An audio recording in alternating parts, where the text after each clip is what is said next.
Yo, you checking out where's my 40acres.com. Spike Lee's gonna come after you. You know what I'm saying? DJ Premier, one love. We done came up. Hands down, one of my favorite producers. We run a podcast, where's my 40acres.com, that we started to talk about producers like you and artists like the people that you've worked with, because we didn't feel like they were getting enough shine in the industry.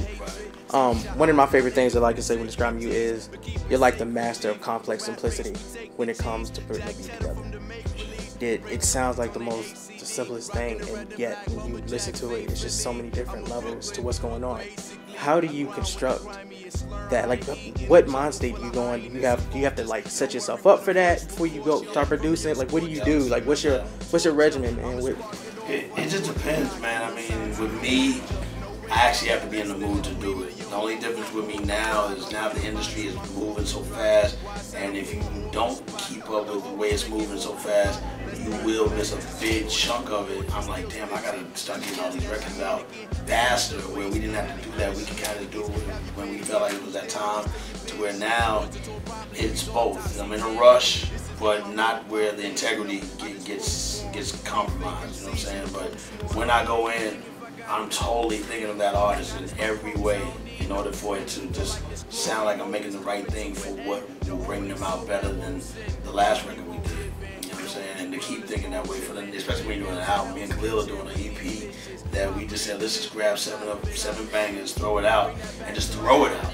Where that can be risky, but at the same time, we can't lose either, because they know it's attached to me, and we're gonna do what we can to make sure there's exposure from videos and viral stuff, and just even our awareness of people already knowing that he's with us, and he's on the NYG's album on a dope ass cut called YRGs, which is the artist on the label. They did a song almost like the Gangsta album with Group Home and J. Rue, where the beat changes for each artist. So, and Khalil set it off with this monster gangster shit. I can't wait for people to hear it. You know, he know what I'm talking about. Yeah, it's hot. So I mean, but even that took a lot of thought. Like, well, if he's going first, it can't sound like the Panties verse. It gotta sound like he owns that, and and he even says in the verse that Premo told me rock the whole thing, you know, because it's just him, and it's almost like he's being reintroduced, even though he has material out that we've done already.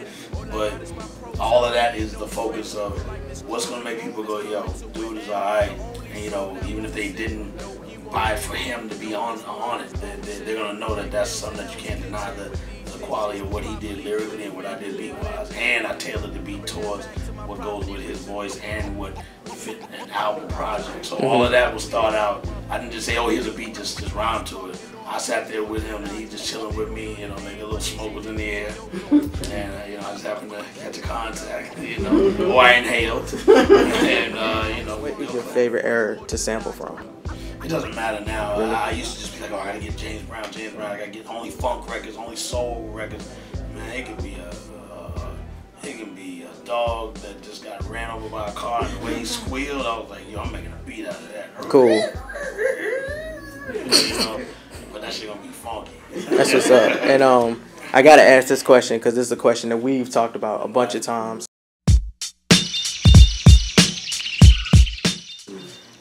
How come there's never been like a fully produced Nas and Premier album? It's coming. Is it? Okay. I just saw him last week. It's coming. He has another project to drop on Def Jam, and he's a free agent. So, okay. Let him get that out. That gives me time to get my artists prepped and ready, so maybe we can all tour together. So. Can we call up AZ for that too? Can we? You got to talk to them. I was in charge. Alright. I'm just a producer. And last question. This is gonna sound a bit funky, but I gotta know, like, how much do you charge per scratch? Oh man, Fat Gary is somewhere around here. You can hit him up at fatgary@gmail.com. He'll negotiate, and if we're happy with your numbers and you want to, and cash is a better price. Pay cash, you get the lookout numbers. Cool. That's all I can tell you. Alright, I appreciate it. Everybody loves it off. I got a long way to go, man. I'm far from done. So, you know, I'm a father now. I started having mine later, where it's now balanced me out, where it's almost like a new chapter, where now I'm like, yo, wait till you see what I do from this point. It's what I love about Jay-Z. He's going to be 44 years old, you know, later on in the year, and he he, you know, he's still relevant to both generations, young and old. Even the young generation is one of the high, you know, rap. They know they can't front on Jay. And all the people from Kendrick and all them love getting a Jay verse. You know, who doesn't want a Jay verse? You know what I'm saying? I love what he did with the Drake record, the Pound Cake.